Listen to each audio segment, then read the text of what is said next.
My name is Daniel and this is my story. My life was turned upside down at the age of 17. Raised as a member of the Jewish nobility, I found myself suddenly torn from the comfort of my hometown, Jerusalem, to be forcibly taken to the distant and unknown land of Babylon. There reigned the fearsome Nebuchadnezzar, a monarch whose cruelty and power were known to all peoples of that time. On dusty roads, under the scorching heat of the desert, I was compelled to march, my chains echoing the somber sound of my new reality. As I watched Jerusalem fade into the horizon, a sense of helplessness and despair took hold of my heart. My dreams and plans were crushed by the brutality of war and the fury of fate. As I entered the imposing gates of the city of Babylon, I felt the weight of oppression suffocating my soul. There, among the towering towers and sumptuous palaces, I was just another captive among many, stripped of my identity, my culture, and my freedom. The pride of my noble lineage was now a distant memory, obscured by the shadows of slavery. In the king's palace, I was confronted with luxury and grandeur, but also with tyranny and arrogance. Nebuchadnezzar ruled with an iron fist, demanding absolute submission from all under his dominion. For me, the pain of longing for my homeland mingled with rebellion against injustice and indignation in the face of oppression. As I faced the challenges and trials of life in exile, I vowed to remain steadfast in my faith and principles. Even in the heart of darkness, I knew that the light of hope still shone, ready to illuminate the path of redemption and freedom. My arrival and that of my companions at the palace marked the beginning of a journey filled with challenges and trials. As we prepared to serve in the palace of King Nebuchadnezzar, we faced a battle that would test not only our physical strength, but also our faith and determination. Training began with an atmosphere charged with tension as my friends and I refused to participate in the extravagant banquets offered by the king. For us, the purity of our religious convictions was above any palace lust. Under the suspicious gazes of the other interns, we faced the challenge of maintaining our spiritual integrity in a hostile environment. I, brave and determined, took the lead and fervently pleaded for us to be granted a simple diet, aligned with our beliefs and values. However, our appeals were met with resistance and threats from those responsible for our care. The risk of defying the king's orders hung over us like an implacable shadow. Even in the face of adversity and fear, I did not falter. My unwavering faith propelled me to fight for what I believed in, even if it meant facing the wrath of the mighty Nebuchadnezzar. With courage and hope, I faced the challenge, trusting that in the end, justice would prevail and truth would be revealed. After 10 days of a simple diet, my friends and I emerged not only healthy but radiant with vigor and wisdom, standing out among the other interns of the palace.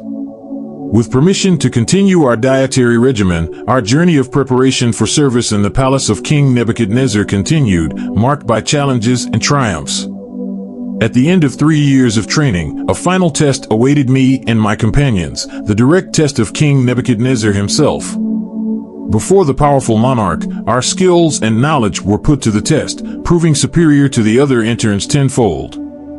However, the joy of victory was short-lived, as a sinister shadow soon fell over the palace. My friends and I, newly graduated among the wise, were engulfed by the storm of violence unleashed by the king's fury. Amidst chaos and uncertainty, I stood courageously before the throne, offering a single hope amidst despair. With unwavering faith, I proclaimed that God could reveal the secret of the dream to the king. And so it was, in a demonstration of divine power, the mystery was unraveled and the interpretation revealed.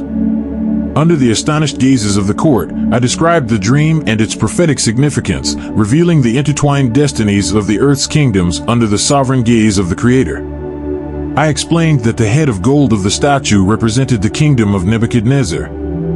Neo-Babylon ruled the world from 612 to 539 BC. According to the Hebrew, the chest and arms of the silver statue represented the Medo-Persians.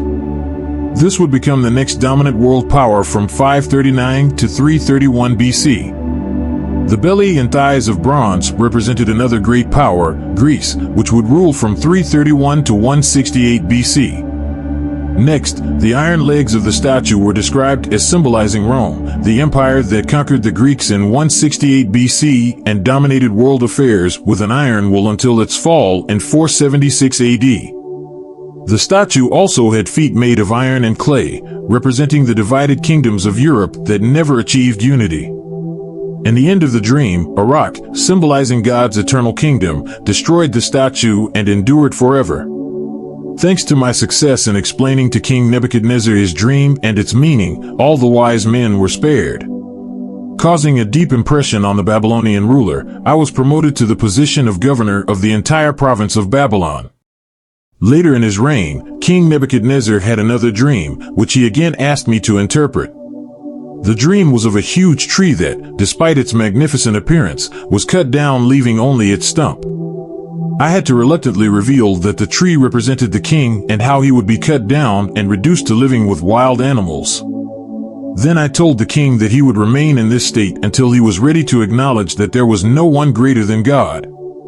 The 7-year insanity crisis of King Nebuchadnezzar began when he credited himself for Babylon's success, despite my warning.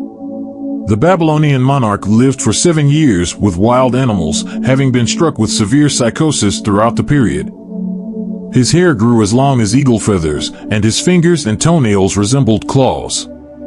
The king's life in the wilderness ended when he acknowledged that God was superior to any king and was able to humble those who walk in pride. My public service in Babylon spanned the reigns of successive rulers, including the grandson of King Nebuchadnezzar, Belshazzar. There was a memorable occasion when King Belshazzar organized a lavish feast for 1,000 members of the Babylonian elite. No expense was spared. Plates of gold and silver, originally plundered from the ancient temple of Jerusalem, were used to serve drinks. During the feast, a mysterious hand appeared, and a finger wrote on the palace wall. Terrified, the monarch immediately agreed with the suggestion of the queen mother and summoned the statesman to interpret the meaning of this calligraphy. I told the king that he had failed to accept the lesson of humility that Nebuchadnezzar had learned. I told Belshazzar that he had defiled the sacred vessels of the temple and worshipped inanimate and worthless objects instead of the true God. I then interpreted the Hebrew words mean, tekel, parsin. I said that mean meant that God had counted the days of Belshazzar's kingdom and was ending it. Tekel meant that the monarch had not proved to be a worthy or humble ruler. Finally, Peres, the singular form of Parsin, meant that Babylon would fall and be divided between the Medes and the Persians. Not long after I had given this difficult message, Darius the Mede invaded Babylon, and Belshazzar was killed that same night. I continued to court royal favor under the reign of King Darius. My high status and universal respect for the Hebrew aroused the envy of other officials. They devised a plan to remove me, convincing Darius to enact a law stating that no one could pray to anyone other than the king himself. Anyone who disobeyed the law would be thrown to the lions and devoured. This proved to be a problem for me, who was known in Babylon for publicly praying to God 3 times a day. However, I remained faithful to my faith and continued with my habit of prayer. I was arrested and tried, to the great consternation of King Darius, who realized too late the dishonest scheme of his officials. Before being thrown into the lion's den, the king prayed to the God of Daniel to protect his valuable politician and advisor. After a sleepless night, the king rushed to the lion's den anxious to see if I had survived. Miraculously, I was spared and told the king that God had shut the lions' mouths. King Darius was overjoyed to find that I had survived this terrible ordeal and immediately removed me from the pit. He ordered the accusers to be thrown into the lion's den, where they were promptly devoured. The king then issued a decree to all the nations of the known world, declaring that the God of Daniel should be respected. At the end of my life, I had faithfully served the rulers and the people of my time. Perhaps my greatest contribution was the vision I gave of future events. I did this by interpreting messages from God to others, as well as conveying visions and dreams that God personally gave to this Bible hero. Subscribe to the channel for more content like this. Like and share this video so that more people have access to it. God bless.